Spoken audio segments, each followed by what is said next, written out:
মোদিজি, আমি আপনার জন্য কাঁঠালের বার্গার করেছি, আপনি খেয়ে বলুন তো আপনার কেমন লাগতেছে।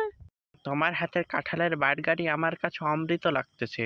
তাই নাকি মোদিজি? তাহলে মজা করে খান। এরপর আমি আপনার জন্য কাঁঠালের কাবাব বানিয়ে দেব।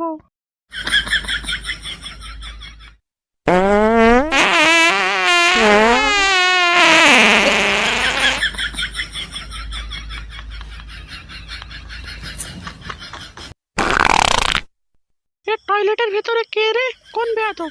তাড়াতাড়ি বের হ। হাসিনা জি, আমি ভেতরে।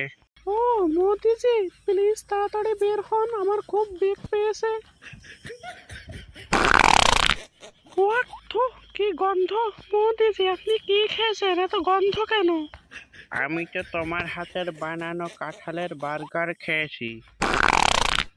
মোদিজি, আমি না আপনার গার্লফ্রেন্ড, প্লিজ তাড়াতাড়ি বের হন। আগে নিজে বাসলে গার্লফ্রেন্ডের নাম।